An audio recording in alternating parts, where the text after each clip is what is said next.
میں انہی کے پاس جا رہا ہوں، میرے ساتھ چلو، جہاں میں جاؤں تم نے بھی چلنا ہے۔ اگر میں کسی ایسے شخص کو دیکھوں جس سے نقصان کا اندیشہ ہو تو میں کسی دیوار کے ساتھ کھڑا ہو جاؤں گا، گویا اپنا جوتا درست کر رہا ہوں، اٹھو اور اس بے دین کی خبر لو۔ چنانچہ وہ اٹھے، مجھے خوب زد و کوب کیا، مجھے خوب مارا، یہاں تک کہ میں مر جاؤں۔ اتنے میں عباس رضی اللہ عنہ نے مجھے دیکھا، مجھ پر گر پڑے اور کافروں کی طرف متوجہ ہو کر کہنے لگے، تمہاری خرابی ہو، قبیلہ غفار کے ایک آدمی کو مارتے ہو، حالانکہ یہ قبیلہ تمہاری تجارت کی گزرگاہ ہے۔ میں نے پختہ تہیہ کر لیا کہ آپ کی کوئی بات نہیں، حتیٰ کہ جب صبح میں مسجد حرام گیا تو کانوں میں روئی ٹھونس رہی۔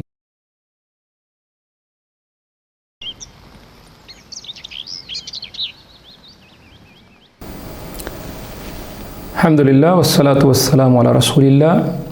ابو ذر رضی اللہ عنہ اور طفیل رضی اللہ عنہ کا قبول اسلام۔ ابو ذر غفاری رضی اللہ عنہ یہ یثرب یعنی مدینہ کے آس پاس رہائش پذیر تھے۔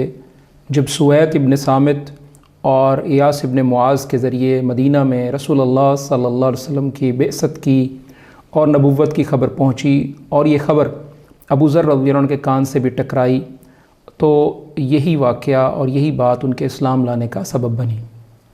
ان کے اسلام لانے کی تفصیلات صحیح بخاری میں موجود ہیں۔ ابن عباس رضی اللہ عنہ فرماتے ہیں کہ کیا میں تمہیں ابو ذر رضی اللہ عنہ کے اسلام کی خبر نہ دوں؟ ہم نے عرض کیا کیوں نہیں؟ تو انہوں نے فرمایا، ابو ذر رضی اللہ عنہ نے کہا، میں قبیلہ غفار کا ایک شخص تھا، ہمیں یہ خبر پہنچی کہ مکہ میں ایک شخص پیدا ہوا جو نبوت کا دعویٰ کرتا ہے۔ میں نے اپنے بھائی سے کہا جاؤ اس سے ملاقات کرو اور اس سے گفتگو کر کے میرے پاس واپس آؤ اور مجھے حقیقت سے آگاہ کرو۔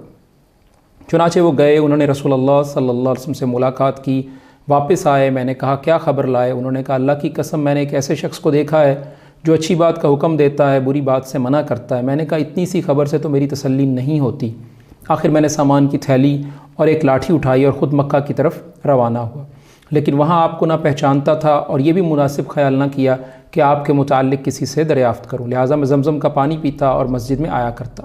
ایک دن علی رضی اللہ عنہ میرے سامنے سے گزرے اور کہنے لگے مسافر معلوم ہوتے ہو؟ میں نے کہا ہاں۔ انہوں نے کہا میرے ساتھ گھر چلو۔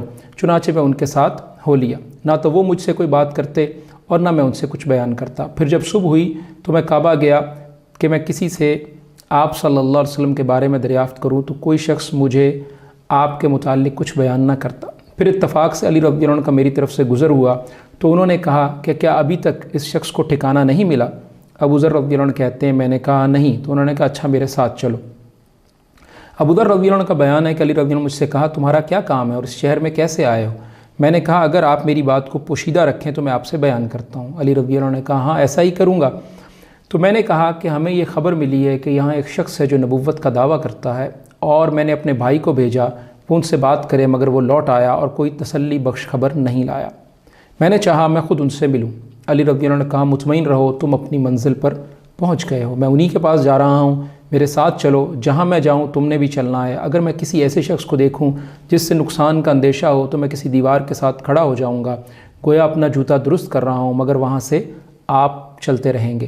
چنانچہ علی رضی اللہ عنہ وہاں سے روانہ ہوئے، میں بھی ان کے ہمراہ چلا، حتیٰ کہ میں اور وہ دونوں رسول اللہ صلی اللہ علیہ وسلم کی خدمت میں پہنچ گئے۔ میں نے رسول اللہ صلی اللہ علیہ وسلم سے عرض کیا کہ مجھ پر اسلام پیش کیجیے۔ آپ نے مجھ پر اسلام پیش کیا، میں فوراً مسلمان ہو گیا۔ پھر آپ نے مجھ سے فرمایا ابو ذر اپنے اسلام کو چھپاؤ اور اپنے شہر لوٹ جاؤ، جب تمہیں ہمارے غلبے کی خبر پہنچے تو واپس آ جانا۔ میں نے عرض کی مجھے اس ذات کی قسم جس نے آپ کو حق کے ساتھ بھیجا ہے، میں تو لوگوں کے سامنے اسلام کا اظہار پکار کر کروں گا۔ چنانچہ ابو ذر رضی اللہ عنہ بیت اللہ گئے جہاں قریش موجود تھے اور جا کر کہنے لگے یا معشر قریش انی اشہد اللہ الہ الا اللہ و اشہد ان محمد عبدہ و رسولہ۔ تو اے گروہ قریش میں گواہی دیتا ہوں کہ اللہ کے سوا کوئی معبود برحق نہیں، اور گواہی دیتا ہوں کہ محمد صلی اللہ علیہ وسلم اس کے بندے اور رسول ہیں۔ یہ سن کر وہ کہنے لگے فقالوا قوموا الی ھذا الثابی کہ اٹھو اور اس بے دین کی خبر لو۔ چنانچہ وہ اٹھے، مجھے خوب زد و کوب کیا، مجھے خوب مارا، یہاں تک کہ میں مر جاؤں۔ اتنے میں عباس رضی اللہ عنہ نے مجھے دیکھا، مجھ پر گر پڑے اور کافروں کی طرف متوجہ ہو کر کہنے لگے تمہاری خرابی ہو، قبیلہ غفار کے ایک آدمی کو مارتے ہو، حالانکہ یہ قبیلہ تمہاری تجارت کی گزرگاہ ہے۔ چنانچہ وہ لوگ میرے پاس سے ہٹے۔ پھر دوسرے روز صبح میں اٹھا، میں نے وہی بات کی جو گزشتہ روز کہی تھی، اور انہوں نے بھی اسی طرح میرے ساتھ وہی سلوک کیا جو گزشتہ روز کیا تھا۔ عباس رضی اللہ عنہ اسی طرح پھر مجھ پر جھک گئے اور ویسی ہی گفتگو کی۔ تو انہوں یعنی عباس رضی اللہ عنہ نے کہا کہ یہ ابو ذر رضی اللہ عنہ کے اسلام کی ابتدا تھی، اللہ تعالیٰ ان پر رحم فرمائے۔ صحیح بخاری 3522۔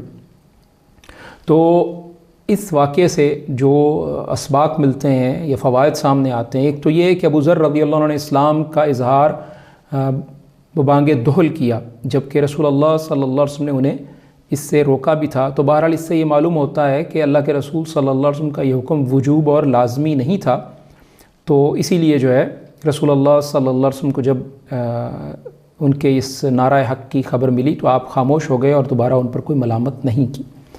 دوسری بات کہ ابو ذر رضی اللہ عنہ کسی سے رسول اللہ صلی اللہ علیہ وسلم کے متعلق اس لیے نہیں پوچھتے تھے کہ قریش ہر اس شخص کو تکلیف پہنچاتے تھے جو آپ کا سے ملنے آتا اور اسے مارتے بھی تھے، اور بعض دفعہ سائل کی درست رہنمائی بھی نہیں کرتے تھے اور دھوکہ دے کر اسے واپس جانے پر مجبور کر دیتے تھے۔ تیسری بات یہ کہ قریش کے لوگ تجارت کے لیے سال میں 2 مرتبہ شام کے علاقے میں جایا کرتے تھے، اور راستے میں مکہ و مدینہ کے درمیان قبیلہ غفار رہتا تھا۔ تو عباس رضی اللہ عنہ نے قریش کو خبردار کیا کہ اگر تم نے اس کو نقصان پہنچایا تو قبیلہ غفار برہم ہو جائے گا، تمہاری تجارت متاثر ہوگی اور تمہارا وہاں سے گزرنا مشکل ہو جائے گا۔ طفیل ابن عمر دوسی یہ شریف طبع انسان تھے، شاعر تھے، سوجھ بوجھ کے مالک تھے، قبیلہ دوس کے سردار تھے۔ ان کے قبیلے کو یمن میں تقریباً سرداری حاصل تھی، اور وہ نبوت کے 11ویں سال مکہ تشریف لائے، اور وہاں پہنچنے سے پہلے ہی اہل مکہ نے ان کا استقبال کیا، نہایت عزت و احترام سے پیش آئے، اور پھر ان سے عرض کی کہ آپ ہمارے شہر میں تشریف لائے ہیں، ہمارے درمیان ایک شخص ہے جس نے ہمیں ایک پریشانی میں مبتلا کر رکھا ہے، ہمارا شیرازہ منتشر کر دیا ہے، اور اس کی بات جادو کا سا اثر رکھتی ہے۔ وہ آدمی باپ اور بیٹے کے درمیان، بھائی اور بھائی کے درمیان، اور بیوی اور شوہر کے درمیان تفریق ڈال دیتا ہے۔ تو ہم یہ چاہتے ہیں کہ ایسی کوئی مصیبت آپ پر بھی نہ آ پڑے، تو آپ اس سے ہرگز گفتگو نہ کریں اور اس کی کوئی بات نہ سنیں۔ تو طفیل رضی اللہ عنہ کہتے ہیں کہ یہ لوگ مجھے اس طرح برابر سمجھاتے رہے کہ میں نے پختہ تہیہ کر لیا کہ آپ کی کوئی بات نہیں سنوں گا، حتیٰ کہ جب صبح میں مسجد حرام گیا تو کانوں میں روئی ٹھونس رکھی تھی کہ کہیں آپ کی کوئی بات میرے کان میں نہ پڑ جائے، لیکن اللہ کو منظور تھا کہ آپ کی بعض باتیں مجھے سنائی دے، چنانچہ میں نے بڑا عمدہ کلام سنا۔ پھر میں اپنے جی میں کہا کہ میں بخدا ایک سوجھ بوجھ رکھنے والا شاعر آدمی ہوں، مجھ پر بھلا اور برا یہ چھپا نہیں، تو کیوں نہ میں اس شخص کی بات سنوں، اگر اچھی ہوئی تو قبول کروں گا، بری ہوئی تو چھوڑ دوں گا۔ یہ سوچ کر میں رک گیا۔ جب آپ صلی اللہ علیہ وسلم گھر پلٹے تو میں پیچھے ہو لیا، آپ کے ساتھ داخل ہوا اور آپ کو ساری بات بیان کی۔ تو آپ صلی اللہ علیہ وسلم سے کہا کہ مجھ پر اسلام پیش کریں، مجھے اپنی بات سنائیں، اور آپ صلی اللہ علیہ وسلم نے قرآن کی تلاوت فرمائی۔ خدا گواہ ہے کہ میں نے اس سے عمدہ قول اور زیادہ انصاف کی بات نہیں سنی تھی، چنانچہ میں نے وہیں اسلام قبول کر لیا اور حق کی شہادت دی۔ اور اس کے بعد آپ صلی اللہ علیہ وسلم سے عرض کی کہ میری قوم میں میری بات مانی جاتی ہے، میں ان کے پاس واپس پلٹ کر جاؤں گا، انہیں اسلام کی دعوت دوں گا۔ طفیل رضی اللہ عنہ کو جو نشانی عطا ہوئی وہ یہ کہ جب وہ اپنی قوم کے قریب پہنچے تو اللہ تعالیٰ نے ان کے چہرے میں چراغ جیسی روشنی پیدا کر دی۔ تو انہوں نے کہا یا اللہ، یہ چہرے کی بجائے کسی اور جگہ منتقل ہو جائے، مجھے اندیشہ ہے کہ لوگ اسے مسلح کہیں گے۔ چنانچہ یہ روشنی ان کی لاٹھی میں پلٹ گئی۔ پھر انہوں نے اپنے والد اور اپنی بیوی کو اسلام کی دعوت دی اور وہ دونوں مسلمان ہو گئے، لیکن قوم نے اسلام قبول کرنے میں تاخیر کی۔ تو طفیل رضی اللہ عنہ مسلسل کوشش کرتے رہے، یہاں تک کہ غزوہ خندق کے بعد جب انہوں نے ہجرت فرمائی تو ان کے ساتھ قوم کے 70 یا 80 افراد تھے۔ طفیل رضی اللہ عنہ نے اسلام میں کارنامے سر انجام دیے اور یمامہ کی جنگ میں جام شہادت نوش فرمایا۔ ابو ہریرہ رضی اللہ عنہ سے روایت ہے کہ طفیل ابن عمر دوسی رضی اللہ عنہ اپنے ساتھیوں کے ہمراہ رسول اللہ صلی اللہ علیہ وسلم کی خدمت میں حاضر ہوئے اور عرض کی، اے اللہ کے رسول صلی اللہ علیہ وسلم، قبیلہ دوس کے لوگ سرکشی پر اتر آئے ہیں اور اللہ کا کلام سننے سے انکار کرتے ہیں، آپ صلی اللہ علیہ وسلم ان پر بد دعا کیجیے۔ بعض صحابہ رضوان اللہ علیہ مجمعین نے کہا کہ اب دوس کے لوگ برباد ہو جائیں گے، لیکن آپ صلی اللہ علیہ وسلم فرمایا، اے اللہ، دوس کے لوگوں کو ہدایت دے اور انہیں دائرہ اسلام میں کھینچ لا۔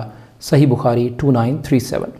تو لوگوں نے بد دعا کے بارے میں سوچا تھا کہ اللہ کے رسول صلی اللہ علیہ وسلم بد دعا کریں گے، اور طفیل رضی اللہ عنہ اور ان کے ساتھی بھی اللہ کے رسول صلی اللہ علیہ وسلم سے یہی بات کہہ رہے تھے، مگر اللہ کے رسول صلی اللہ علیہ وسلم نے قبیلہ دوس کی ہدایت کی دعا فرمائی اور جو قبول ہوئی، اور بعد میں اس قبیلے کے لوگ خوشی سے مسلمان ہو گئے۔